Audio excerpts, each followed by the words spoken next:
ñaari waxtu dem ba toftal ñaar fukki minute ak ñeent dal leen ak jàmm ci seen teelu pàcc magazine d'information de la mi-journée nga xamante ne nag comme niñ ko waxee ci njëlbeen bi dañ koy doore ak ab jàngat boo xamante ne kii di Moussa Sène amal na ko su fekkee ne yéen a ngi fàttaleku ci ndorteelu ubbite école yi ñii di jàngalekat yi dañoo doon wax ne dañuy dem amal ab grève ndaxte kii di nguurub Sénégal respecté wul accord yi nga xamante ne signé woon na ko ak ñoom ñooñee ba tax tamit jàngalekat yi doon xaar ci discours à la nation bu chef de l'État bi nga xamante ne mu ngi ko doon amal ci fanweeri fan ak benn ci weerub décembre bi ñu génn te yeyul yàbbi ci lu ni mel ñu teewlu bi lépp jàngat nga xamante ne kii di Moussa Sène moo ko amal.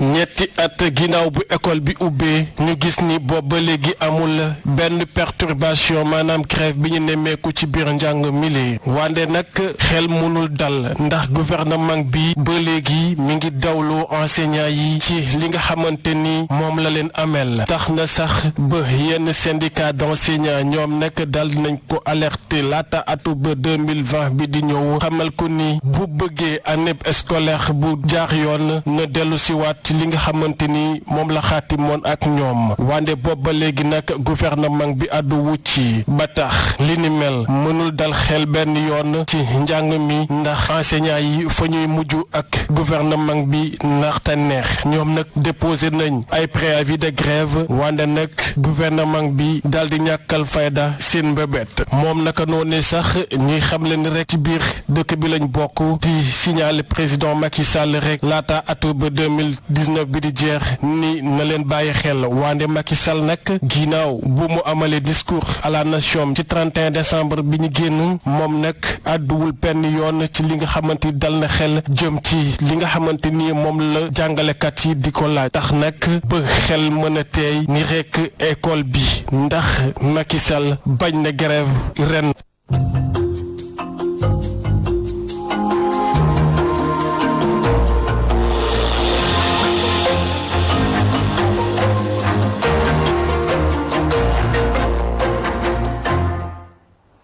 Moussa Sène yow tamit ñu lay sant di lay gërëm ci fàttali nag ñu ngi fi ak Saourou Sène di njiitu SAEMS alors monsieur Sène ñu ngi lay nuyu di la dalal. maa ngi lay fay Safiatou di nuyu aussi téléspectateurs yi nga xam ne ñu ngi seetaan fii ci Walfadjri. alors gannaaw bañ la dalalee alors lan moo nekk seen njàkkare gannaaw ba kii di chef de l'État Macky Sall addo si 31 décembre guddi 31 décembre comme ni mu ko faralee di amalee chaque njeexanteelu at alors te yeyul yàbbi jëm si jafe-jafe yi nga xamante ne l'école bi mu ngi koy jànkonteel. waaw ma bëggoon commencer jaajëfal élément bi nga xam ne suivre naa ko léegi te Moussa Sène def ko wone aussi que seen xarañte ci liggéey bi nga xam ne askan wi daf ko teg ci seen ndodd ngeen war di gëstu xool situation ñëpp loolu moo tax ñu nekk fii la voix des sans voix. tout à fait loolu d'accord nañ ci bu baax a baax alors wax ne rek effectivement ñun comme sénégalais yëpp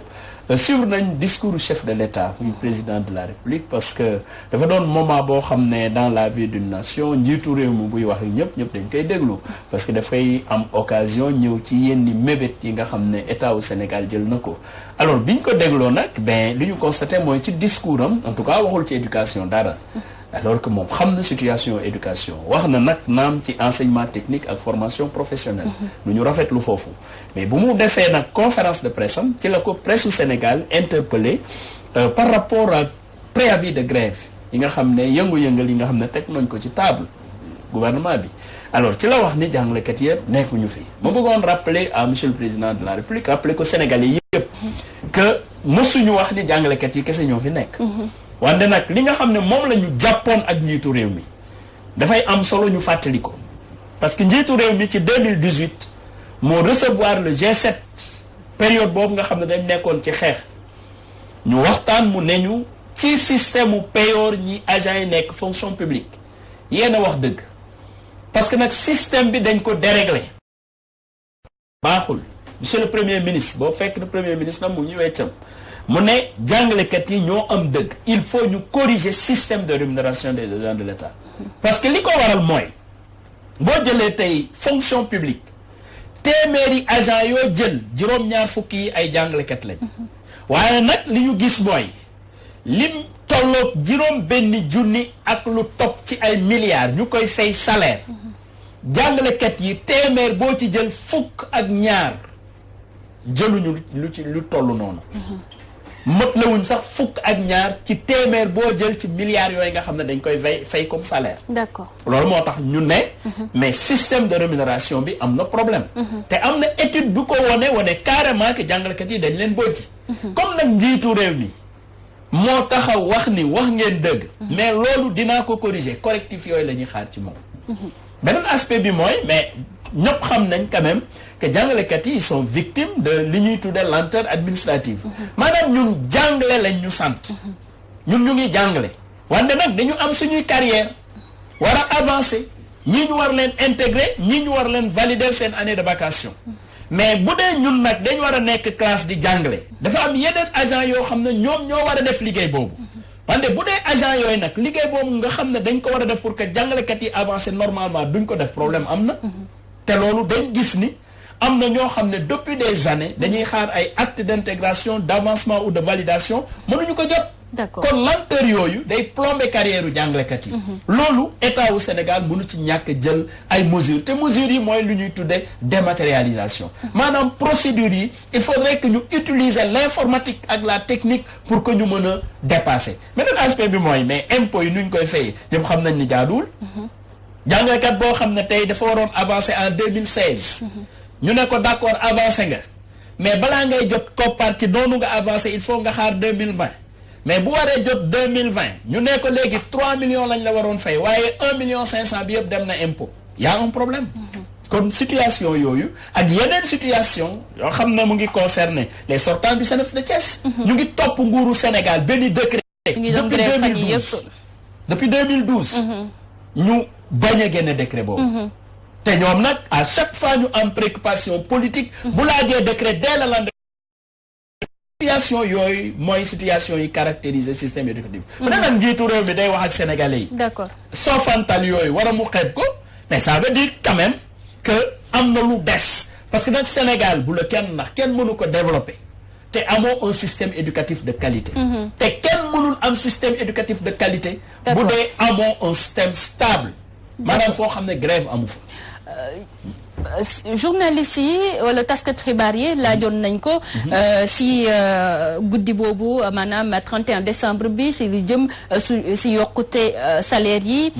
moom mu ne instant bii nii wala jamono ji mënaguñu yokk yi lépp salaire lu ni mel lan la leen di def laaj wax ne rek ñun waxuñu yokk salaire waxuñu wàññi salaire xam nga lu ñu wax waaye buñ ko yokkoon tamit dina leen gënal bien sûr mais bien sûr c'est-à-dire dafa am conséquence maanaam tey il faut que Sénégalais aussi il faut que état wu Sénégal xam ni gis nga croissance travailleurs ñoo koy indi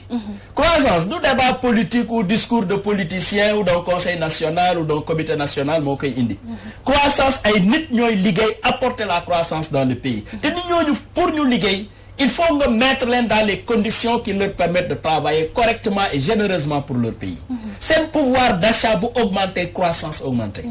loolu mooy dëgg mais du loo xam ne ben c'est ça se cherche ailleurs beneen aspect bi mooy ñun waxuñu augmentation waxuñu diminution dañ wax ni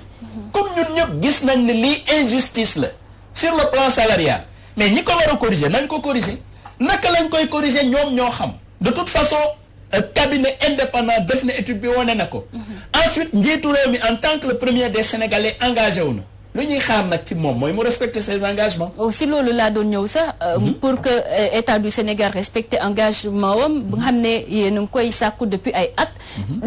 le fait que respecté wu ko est-ce que nekkul ne état du Sénégal moom moo bëggul doxalin bu baax ñu gis ko ci biirum éducation. mais justement xam nga tey bu ñu déclenché woon grève ñu ne jàngalekat yi jógiti nañ alors que jàngalekat yi ils sont que des victimes. parce que nag li may xaar ci. góor mooy que ñun bu ñu toogee ñu waxtaan xam nga wolof ma enfin je ne suis pas wolof mais xam naa bu ñu nee waxtaan mooy waxtaan ci li ñuy wax yëpp du lépp la ñuy mën a jël mais daf ciy am loo xam ne dañ ko tànn teg ko mais loolu ñu tànn nag teg ko mais ngir yàlla nañ ko jëfe parce que boo leen ko jëfewul rek seen waxtaan bi amul sens moo tax ñu laaj état wu Sénégal mu respecter ses engagements donc tey aussi pour dire vrai am na ci engagement yu ñu respecté am na yu ñu respecté gul ci yu ñu respecté bokk na question indemnité logement bi échéancier ñaar yi respecté nañ ko ñu ngi xaar fin janvier ñetteel bi loolu am na concours des passerelles professionnelles def nañ ko mais des na mais même ci bële ñu respecté muy sur l'indemnité de logement mais buñ ko doon wax mais indemnité de logement mënu woon permettre kenn mu am benn studio à Dakar loolu moo taxoon ñu yaakaar ni gouvernement au Sénégal war na def effort foofu pour loger jàngalekat yi parce que jàngalekat nag bu dee jàngalekat la vrai plus de 70% de son travail kër ga la koy def mais bu ko mënul def kër ga parce que nekkul dans une situation qui lui permet de le faire mënul jàngale correctement moo taxoon nag bu ñu laajee ba ñu dollil ñu loolu xaaruñu woon aussi ñu joxe ko ci main droite ba pare retirer ko par la main gauche ci ay impôts yoo xam ne kenn mënu ko expliquer ñoom ci seen bopp sax mënuñu ko expliquer parce que boo laajee direction de la SOL dañ leen di wax ni non impôt c'est pas notre domaine il faut aller à la direction des impôts et domaines boo demee direction impôts et domaines tu n'as pas d'interlocuteur valable parce que très souvent ils sont pas dans les négociations donc situation yooyu moom la ñuy di jànkonteel rawatina nag des questions de gouvernance parce que les questions de gouvernance mais damay wax ni tey li nga xam ne moo dal les sortants du CNEPS de Thiès mu nekk une déception globale de nous tous en tant que góor mais loolu waroon na ñàkk le décret là depuis Mathusalem mënoon nañ ko jël intégrer ñi ñu war a intégrer reverser les MEPS et puis foofu jeex. en tout cas grève nañ def nañ grève de la faim. wàcc nañ si tali bi mais lu nekk c'est-à-dire lu leen yoon may. def nañ ko. lu leen yoon may rek def nañ ko te def ko ak les organisations syndicales. mais malheureusement aussi ñun amuñu possibilité ñëw jël loxo nguur gi wàññi ko wala leneen. mais nag wolof moo ni bot bu rusul toj. mais je crois que par rapport aux sortants du CNEPS man bu ma leen gisee sax damay daw parce que c'est honteux. moi je peux pas supporter des choses de cette nature-là. sànq yaa ngi wax ni nguurub Sénégal am na yenn accord yoo xamante ne wala am na si yenn yoo xam point yoo xamante ne satisfaire na ko est-ce que mën nañ ne si jàmm mën nañ am année scolaire 2019-2020 bu apaisé. mais gis nga li ma lay wax avec zéro perturbation mais gis nga li ma lay wax nii déjà moo lay wane ni ça va être très difficile ñu am une année apaisée. ça va être très difficile. si l'État du Sénégal ne reconsidère pas une certaine position, si l'État du Sénégal ne reconsidère pas l'idée selon laquelle il faut conjurer le sort des enseignants par la magie du verbe, moi je crois qu'il y a un effort à faire. Et ce n'est pas que demander trop à l'État. Je sais aujourd'hui par rapport aux lenteurs administratives, c'est des questions de bonne gouvernance. Si l'État arrive à la dématérialisation état bi bu ñëwee dématérialiser maanaam papier yu ñuy laaj nit ñi ñu war a jógee Tamba ñëw indi ko éducation nationale fonction publique yi jógee Kédougou yi jógee feneen gis nga état bu informatiser woon le système et c'est bien possible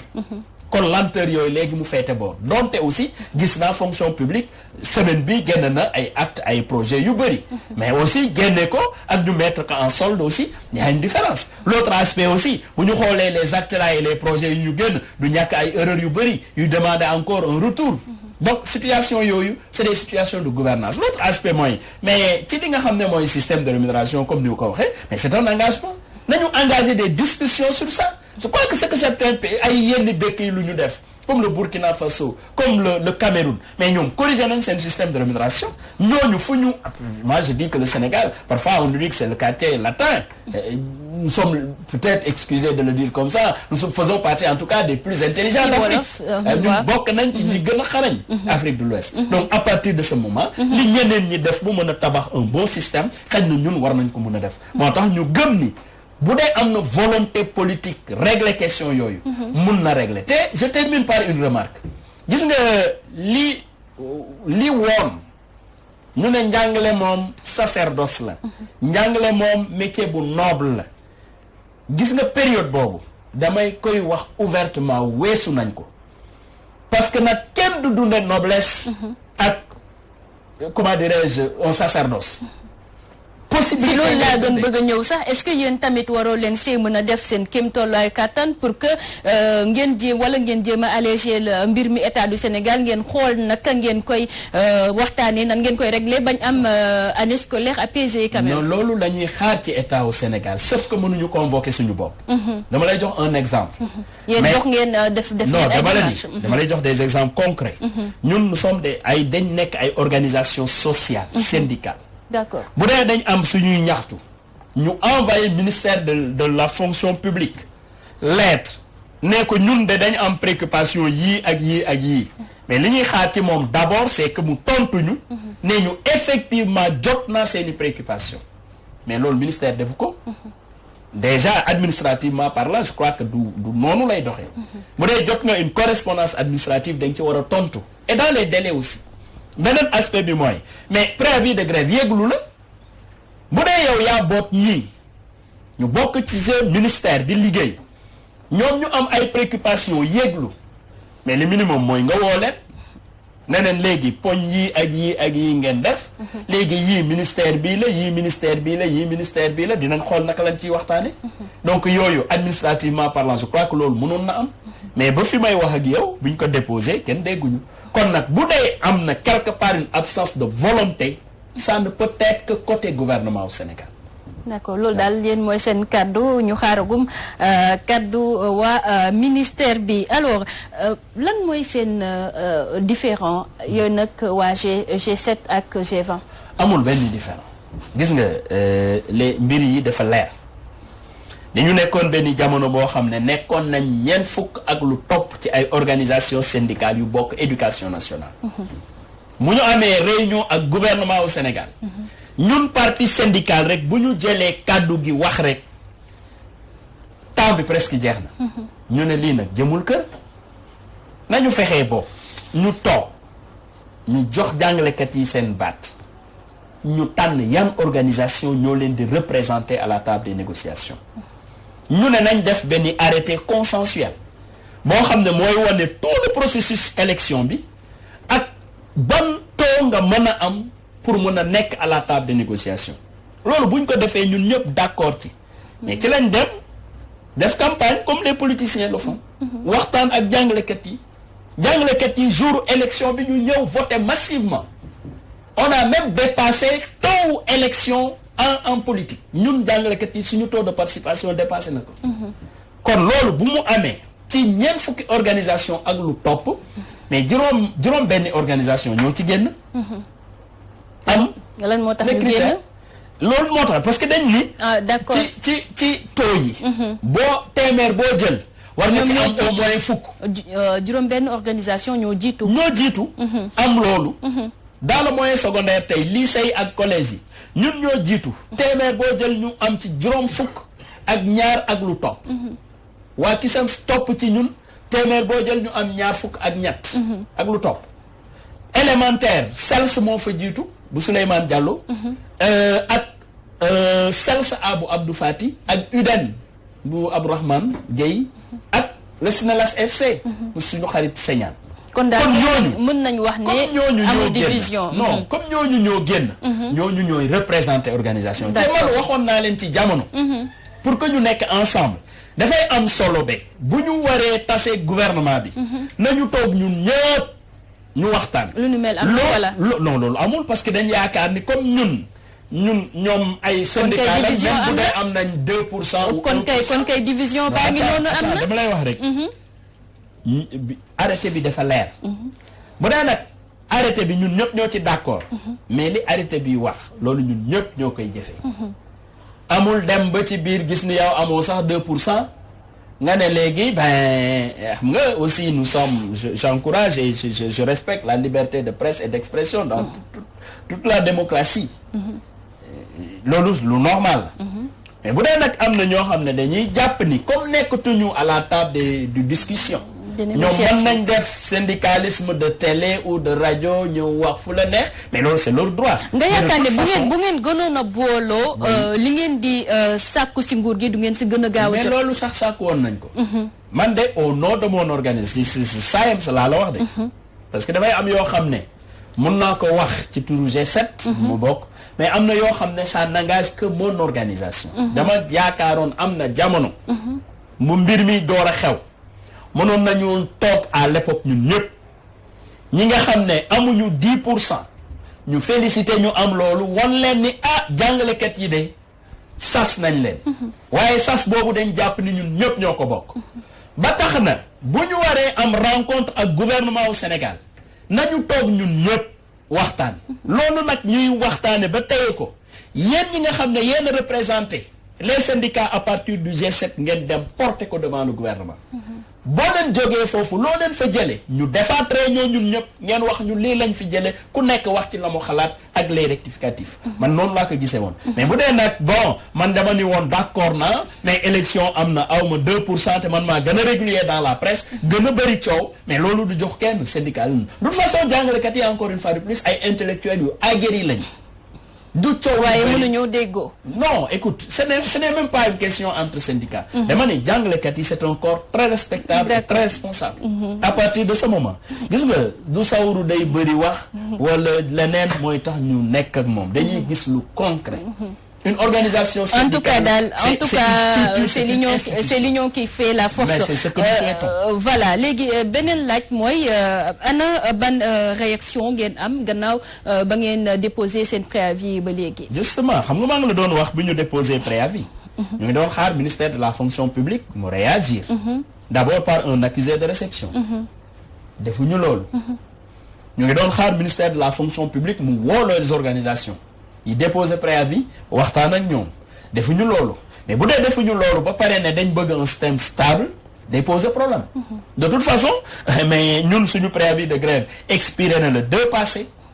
tey je crois que nous sommes le 8 ou le 9 le 8. nan ngeen nar a amal. mais liñ ciy def kay ñun comme suñu préavis de jeex na mais suñuy instance lu ñu digal loolu la ñuy def. d'autant plus que déjà demain am nañ une réunion du G7 avec la commission scientifique mais G7 aussi ñoom presque ñëpp déposé nañ seen préavis de grève li ciy tegu ñun dinañ ko gisandoo. est-ce que mën nga ñëwaat ci qualité njàng meek njàngale bi bu fekkee ne tamit gis nañ ne ministère bi à chaque année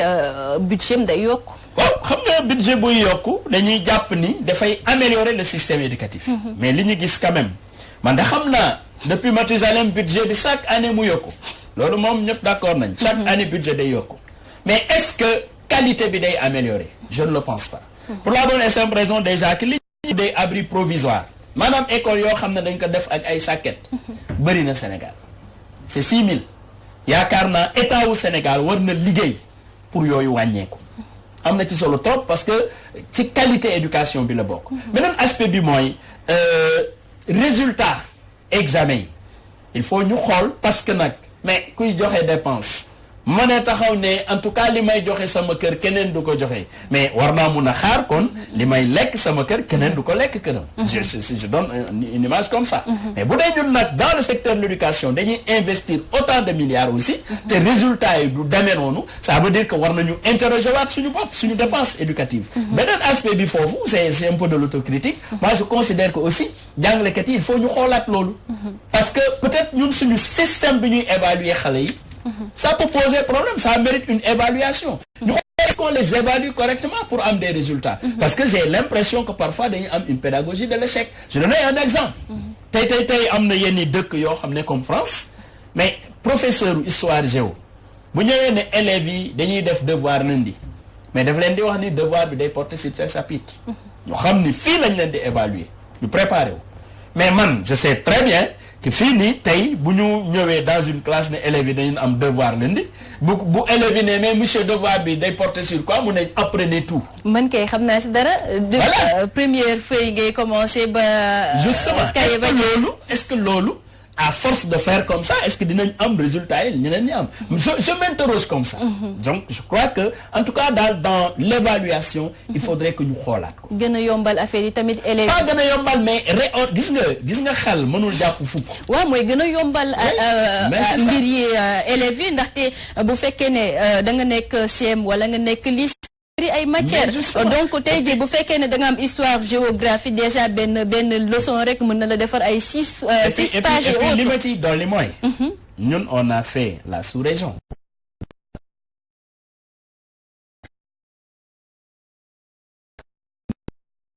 Gabon, la Côte d'Ivoire, mais dañuy rencontrer dans les forums au niveau international. J'ai vu gis naa seen niveau éducation.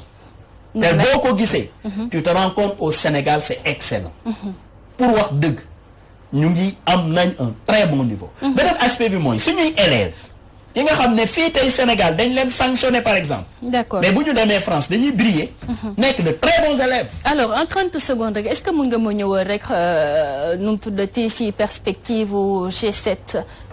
waaw wax naa la sànq déjà demain. je sais que mon secrétaire général adjoint El Hadj Malick Youm m'a indiqué que ñoom am nañ déjà suba réunion comité scientifique. te comité scientifique mooy préparer. li nga xam ne G7 moom lay def bu paree nag ñu def plénière bi nga xam ne ñooñu duñ fay toog ak ñun les secrétaires généraux ñu évaluer proposition yi nga xam ne comment dirais-je comité scientifique moom léeg-léeg bu ko defee ñun ñu partager ak suñuy base mais def li nga xam ne moom la base bi laaj. ñun tamit askan wi ñu ñaan rek ngeen juboo ak kii di seen ministre de tutelle ak nguurub Sénégal bu ko defee xale yi mën a jàngi si ni mu waree Saourou Sène da ngay desandi ak ñun ba léegi ñu waxtaanee si ñi nga xamante ne dañoo am feebaru roño si Sénégal kii nag di El Hadji Amidou Diallo nekk seen njiit am na ab waxtaan bu mu sekk ak.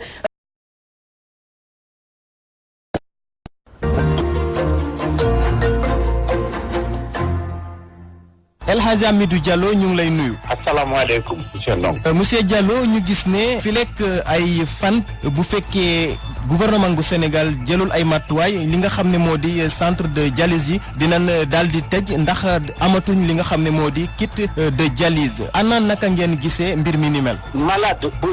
feebar ñu am feebar roñon junni lañu ci hôpitaux yi pour ñu faj leen dañu war a jënd benn fajukaay bu tudd kit de dialyse. kit de dialyse yi benn homme d'affaires Sénégal fii moo koy jënd junni ak juróom benn téeméer mu jaay ko rakkam juróomi ñaari junni rakkam jaay ko gouvernement juróom-ñeenti junni moo wax chiffre yi en français balaa may jum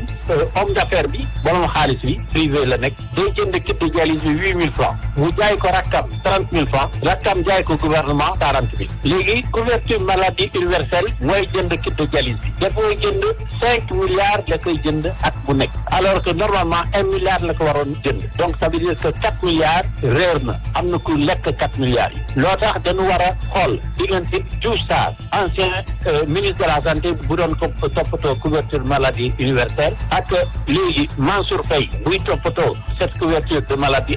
universelle 4 milliards yi fan la réeré dañu war a xool 4 milliards yi léegi 4 milliards yi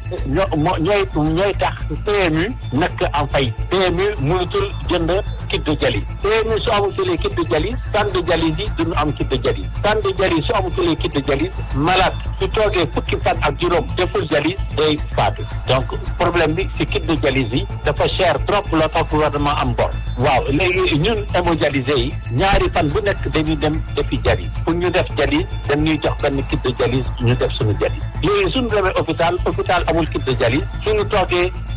fukki fan ak juróom defuñu dialyse dañuy faatu su fekkee ne hôpital wàññi nañu amuñu kit de dialyse yu doy duñu wàññi sunu kit de dialyse ñu dem di def benn dialyse semaine bu nekk ñu def benn dialyse loolu en général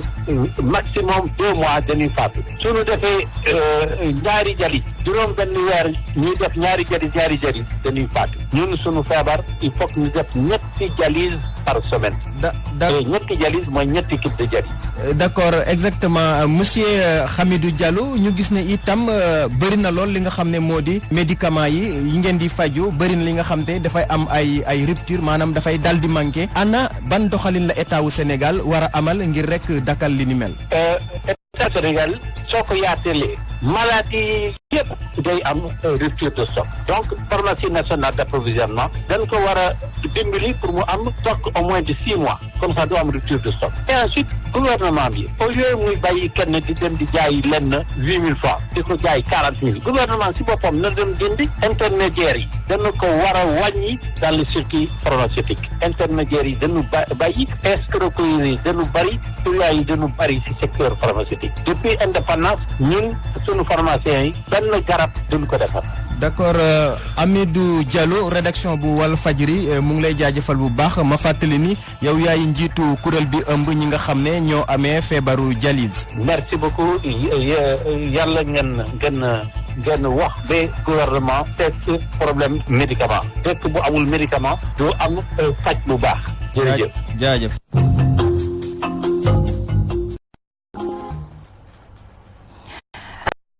ñoo ko déggandoo Saourou Sène kii di Xooxandong am na ab waxtaan boo xamante ne moom la sekk ak kii di El Hadji Amidou Diallo di njiitu ñi nga xamante ne ñoom ñoo am feebaru roño alors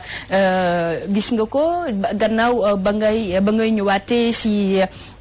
réaction wam moom ñaawlu na 4 millions yi nga xamante ne état du Sénégal mu ngi koy gaspiller chaque année. waaw wax ni rek lu métti la exprimer déjà suñu solidarité ak ñi nga xam ne ñoo amee feebar boobu wax ni question de santé comme question d'éducation amul benn réew bu ko war a foowee et je crois que sénégalais yi sur ce plan là quand même sonn nañ trop sur le plan médical te ma yaakaar ni ministère de la santé war na mën a def de sorte que ay rupture de médicaments mu bañ a am parce que nag damay gis ni on dit très souvent que gouverner c'est prévoir dans tous les états responsables mais dafay am un stock de médicaments boo xam ne même dañuy prévoir en cas de crise jusqu'à telle année waruñu mën a ñàkk ces médicaments là de sorte que bu ñu waxee tey dañu am problème mu médicament yoo xam ne dafa manqué loolu daf ñuy jaaxal. D'accord. Voilà. ñu dem nag si beneen pàcc wala pàcc bu mujj si bilépp magazine di li yéenekaay yi xëyee ak Abdoulaye Bopp.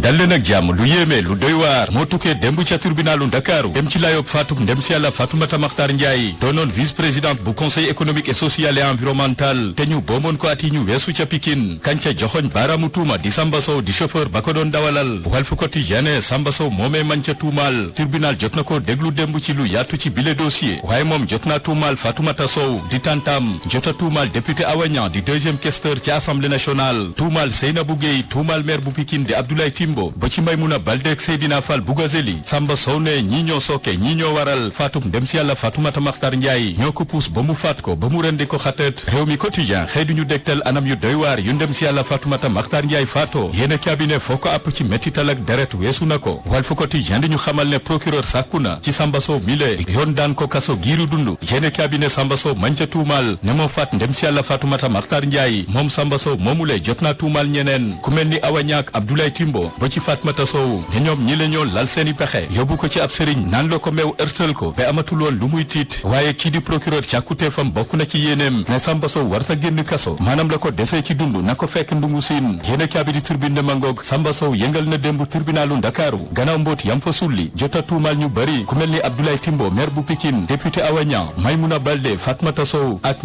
ñeneen ci biir yéen a kaabi di waa Grand Place di ñu xibaar ne ay kàngamu APR jot nañ leen a tuumal ci faatuk ndem si yàlla Fatoumata Makhtar Ndiaye ka doonoon chauffeur am di Samba Sow moo ne ay pexe politique moo sabab mu boom Fatoumata Makhtar Ndiaye waa Grand Place ne bile mbir ndax politique la xasuwu ca waaye li am ba des mooy Samba Sow yëngal na république bi yéen a kaa bi bëgg a xam ndax Samba Sow la muy wax am na ndax Samba Sow mi le ànd naak xelam ndax Samba Sow mi le newul ci ay sos am ñamuy tuumaal ngir setal boppam yéen a kaa bi di source a di ñu xamal ne la tukkee démb ca tribunalu Ndakaaru ak la fa Samba Sow wax xejul ci nopp gune gu amagul fukki at ak juróom-ñett maanaam interdit au moins de 18 ans moom mi doonoon chauffeur Fatoumata Makhtar Ndiaye moom Samba Sow ñu gën ko xam ci bàcc jot naa leeralal askan wi ci ñiy sabab musiba bi ñam ca lim bokk na ci ab sëriñ limaale ca tantam di Fatoumata Sow limaale député Awa Niang ba ci giri-giri yañ ko jox benoonee muy faat Fatoumata Makhtar Ndiaye ci biir yéene kaabiri source a doom ja di Adama Ba ne lu doy waar la dundu keroog ndax dégg na yaay ja muy yuuxu di woote wàllu procureur ci source a ne Samba Sow mi le yeewul lenn lu dul kaso giru dund yéene kaabiri critique di ñu yéggee la xew ci ASEP bëgg nëpp-nëppal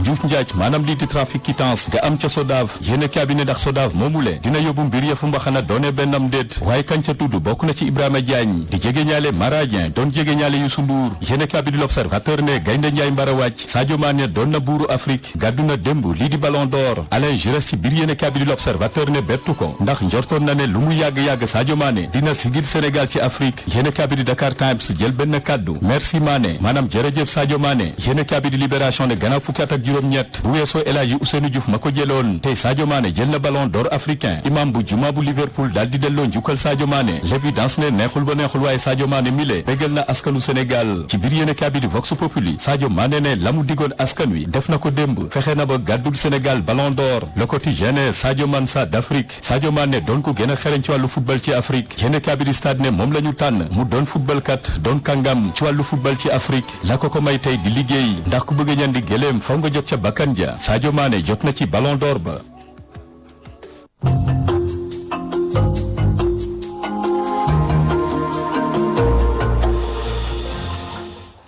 Abdoulaye Bopp yow tamit ñu lay sant di lay gërëm alors monsieur Sène gis nga Sadio Mané ak Ballon d'Or bi alors ban commentaire nga siy def. waaw d'abord kontaan ci bu baax a baax parce que nag je crois que Sadio Mané sigil na Sénégal démb sigil na Afrique sigil na sport parce que nag sport lu rafet la kon lu rafet rek lañ ciy séentu te Sadio est élégant du début à la fin gis nañ fii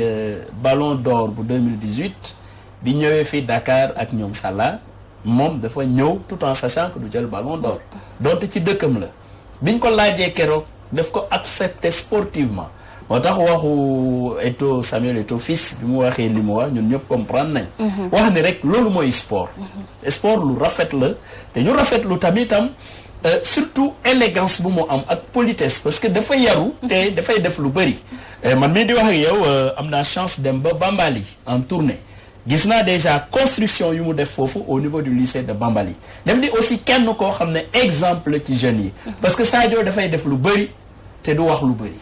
loolu moo jafe koo xam ne day def lu bëri te du ci wax dëgg loolu jafe na te gis nañ ko ci moom en tout cas ñu ngi koy encourager di ko ñaanal yàlla te wax ni c'est ça le Sénégal aussi et je crois que aussi ñu profité de votre plateau wax ko joueur Sénégal yëpp jot na ñun ñu am Coupe d'Afrique wax dëgg loolu bëgg nañ ko loolu ñu ngi koy wax Sadio wax ko même Sadio Mané sax wax na ko nee na moom bi lépp Ballon d'Or bu ko mënoon remplacer ak Coupe d'Afrique sax loolu moo lay wane sa discipline voilà sànq yaa ngi wax Sadio Mané day jëf lu bëri wax tuuti waaye ñun tamit ñu ngi leen di ñaan yéen jàngalekat yi ngeen jëf lu bëri bu ko defee ak ngeen waxtaanaale ak waa seen ministre de tutelle bu ko defee njàng meek njàngale bi jëm si kanam ngeen wàññi grève yi fii nag la ñu yemale bi lépp magazine ñu lay sant di lay gërëm d'accord mais maa ngi lay gërëm di la sant ci invitation bi wax ni c'est toujours un plaisir pour ñun ñu partager wax ni rek buñ ko mënoon tey du ñu teg ci situation yi nga xam ne daf ñuy en tout cas daal loolu la ñuy ñaan moom la Sénégalais yi ñaan ngeen bàyyi grève bi bu ko defee xale yi mën a dem jànge ñu am ay njiit yu taxaw ëllëg en fait alors ñuy sant di gërëm kii di Oustaz Assane Diouf Ndeye Fatou Ndiaye ak Seydina Oumar Ba si coordination bi lépp magazine d'information Modou Fall Serigne Saliou si technique bi alors ñu leen di bàyyi ngeen wëy ak seen programme La Voix des Sans Voix